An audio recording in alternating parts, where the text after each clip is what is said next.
This week at NASA.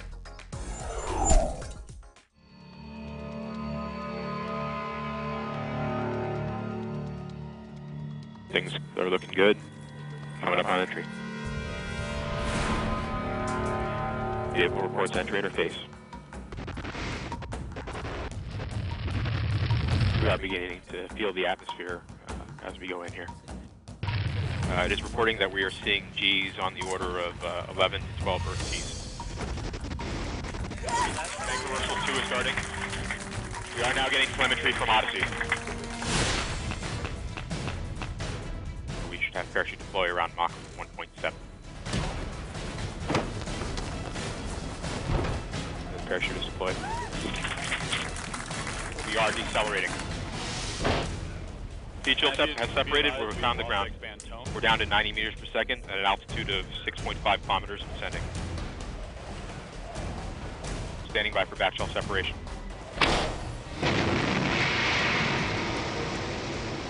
We are in powered flight.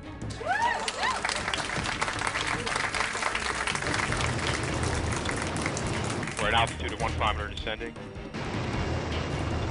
Standing by for sky crane. Sky crane has started.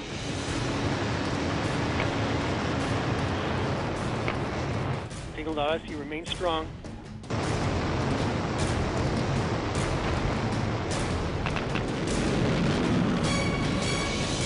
Touchdown confirmed. We're safe on Mars.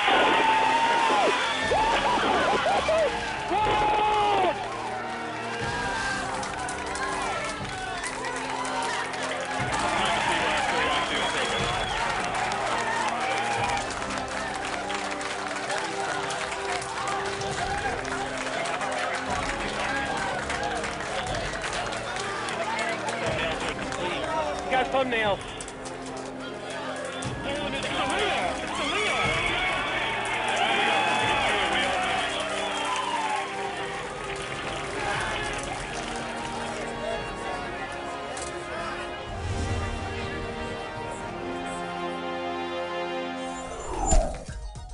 The interest and reaction generated worldwide by Curiosity's trek to and landing on the red planet has been phenomenal.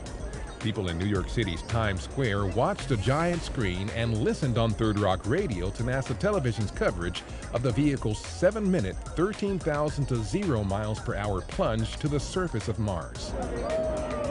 NASA TV also had more than 1.2 million people watching on nasa.gov. That's twice the record set for the recent transit of Venus. The NASA website even made available a map to which organizations were able to post locations of viewing events around the globe. Of course, the prime hosts were NASA centers. It's hard to send somebody to Mars, and hopefully we can do that one day, but you certainly want to know about Mars before you send someone there. NASA planetary scientist Kelly Fast of NASA headquarters brought Curiosity's landing and mission into focus for visitors at a community festival in Palmdale, California, near Dryden Flight Research Center. There were also opportunities for the curious crowd of several hundred people to learn more about the capabilities of the Red Planet's newest rover through exhibits set up by Dryden. About 7,000 Bay Area space fans came out to the Ames Research Center early to grab a good spot on the lawn to watch NASA television's coverage of Curiosity's landing later that night on giant screens. There was plenty to keep them busy in the meantime, including hands-on activities and displays, plenty of food trucks, and more. Ames scientists were on hand to answer questions about the mission, and presentations were given by Center Director Pete Worden and other Ames researchers about the role of Ames in support of the MSL mission. Later that night, when the good news from Curiosity reached Earth, the crowd at Ames joined the JPL team in celebration. It may have been early on the East Coast, but the Visitor Center at Goddard Space Flight Center was bursting with excitement as 350 people anxiously awaited to hear that the Mars rover Curiosity had landed safely on the Red Planet. The crowd erupted into cheers when word came down from Jet Propulsion Lab's control room that the rover was up and running on the Martian soil. In addition to watching the landing live, visitors also heard from scientists about the mission and specifically about Goddard's role in building SAM, or Sample Analysis at Mars. It's one of the instruments on board Curiosity that will be testing the soil and atmosphere for the building blocks of life. Visitors also had the opportunity to explore the visitor center, which included testing out an interactive video game that allows players to take their best shot at landing a rover on Mars. At the Virginia Air and Space Center, the official visitor center at NASA Langley, about 250 people showed up for Mars Midnight Madness. The overnight event included Mars-related exhibits and information for those curious about the Mars Science Laboratory. As the time for the scheduled landing of Curiosity approached, people filed into the center's IMAX theater to catch the historic event on the big screen. The successful touchdown, an especially proud moment for Langley, whose contributions to the mission included the MSL Entry, Descent, and Landing Instrumentation, or MEDLEY, a group of 14 sensors in the heat shield used to monitor temperature and pressure during Curiosity's descent through the Martian atmosphere. The Glenn Research Center held several MSL Curiosity events in the Cleveland, Ohio area. On August 3rd, a group of the agency's social media fans were treated to a tour of several research facilities in the morning and participated in a multi-center NASA social hosted by JPL in the afternoon. 2 days later, hello, welcome, we are the world-famous rockin' robots. The center held a Spark Your Curiosity event at the Cleveland Museum of Natural History that featured discussions with Glenn subject matter experts and interactive activities. Later that evening, Summer of Innovation students participated in activities at the Great Lakes Science Center, Glenn's official visitor center. We just succeeded one more time in raising the bar even higher. New technologies never invented or attempted before were created for this incredible journey. With the harrowing descent through the Martian atmosphere in the past, the team of engineers and scientists working with Curiosity has turned its attention to the mission ahead, exploring the surface of the red planet for clues about the existence of life. Shortly after its landing, the rover began beaming back images taken by its Hazard Avoidance Cameras, or HAZCAMs. Higher resolution images will be used during future operations by the mission's navigators to help plan Curiosity's path of exploration as it sets out on a nearly 2-year prime mission to investigate whether the region ever offered conditions favorable for microbial life. We've collected data across the entire Gale crater and the landing ellipse, and we've got stereo data and color imagery that have already been used to start looking at potential traverses. We'd like to know definitively what minerals are in that soil. And so by analyzing it, we can get a better understanding of what the composition of the soil is, certainly where we've landed, and by inference maybe also globally, and through that get at one of the most global questions we could address. Curiosity undergoes the most difficult planetary exploration mission ever conducted. It is enabled by a suite of 10 science instruments with a total mass 15 times as large as the science payloads on the Mars rovers Spirit and Opportunity. Some tools are the first of their kind on Mars, such as a laser to check the elemental composition of rocks from a distance. Curiosity will also use a drill and scoop at the end of its robotic arm to gather soil and powdered samples of rock interiors, which can then be sifted and parceled out to analytical laboratory instruments inside the rover. With the spacecraft being as healthy as it is and the capability that it has, all our options are open for science.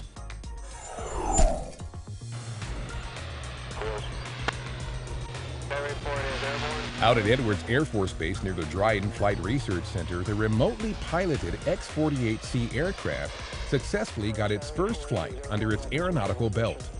The X-48C is an X-48B blended-wing body aircraft that's been modified to evaluate the low-speed stability and control of a low-noise version of a possible future hybrid wing body design.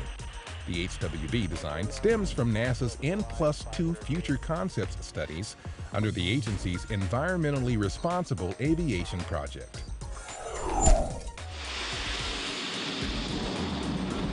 Hey, got a minute?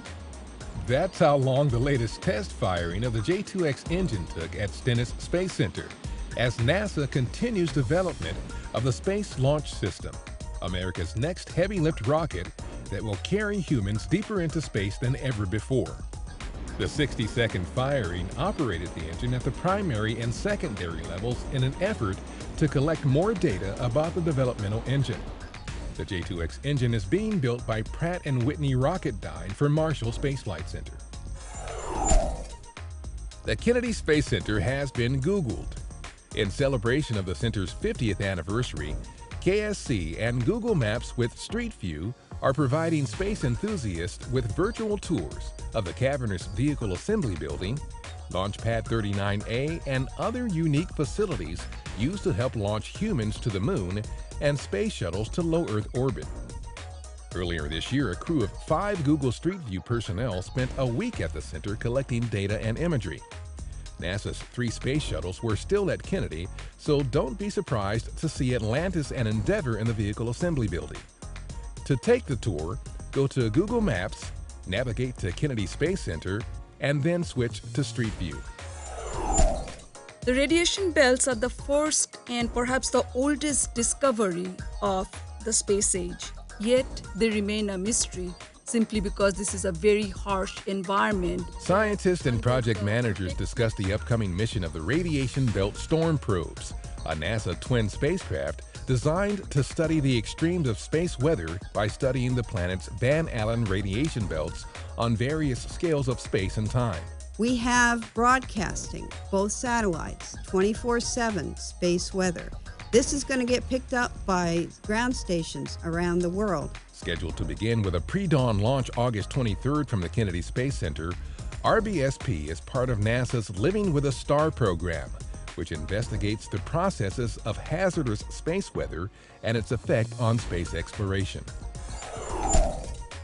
Enthusiastic teachers from around the country recently gathered at NASA's Dryden Aircraft Operations Facility in Palmdale, California, to participate in NASA's Airborne Research Experiences for Educators and Students, or ARES.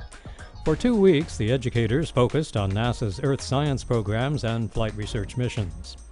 In the first week, a dozen elementary and high school teachers discovered how to find NASA educational resources, learned about aircraft used for Earth observation and data collection, and discovered how engineers integrate specialized science instruments into aircraft for observing and monitoring terrestrial changes.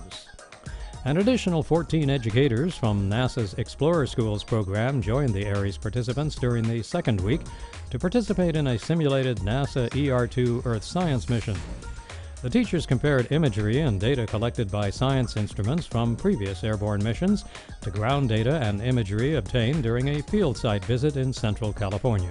Middle school science teacher Michael Octatai expressed confidence that the training, speakers, materials, and hands-on activities will give ARES attendees the tools to create effective education action plans. We're able to actually look at abstract ideas and concepts that are normally on paper, and we actually had the opportunity to travel to different sites, actually conduct some research and do some hands-on experimentation. 35 years ago, on August 12, 1977, Enterprise, NASA's first space shuttle, experienced its first free flight at Edwards Air Force Base near Dryden Flight Research Center in California. This was one of 5 flight evaluations conducted at Edwards as part of the Space Shuttle Approach and Landing Test Program, jointly managed by the Johnson Space Center and Dryden. Enterprise had previously completed 8 captive carry flights, anchored on the back of a modified Boeing 747 Shuttle Carrier Aircraft, or SCA. These captive flights verified the orbiter systems and cleared the way for the shuttle's first free flight. On board Enterprise were astronauts Fred Hayes and Gordon Fullerton. Though Enterprise never flew in space, it proved the Space Shuttle orbiter could fly in the atmosphere and land like an unpowered glider. The famed orbiter recently went on public display at the Intrepid Sea, Air and Space Museum in New York City. And 50 years ago, between August 11th and 15th in 1962, the missions of the Soviet Vostok 3 and Vostok 4 spacecraft marked the first time that more than one manned spacecraft was in orbit at the same time. The cosmonauts aboard the 2 capsules, Andriy Nikolaev in Vostok 3 and Pavel Popovich in Vostok 4, also participated in the first ship-to-ship communications in space by contacting each other via radio. And that's This Week at NASA. For more on these and other stories, or to follow us on Facebook, Twitter, and other social media, log on to www.nasa.gov.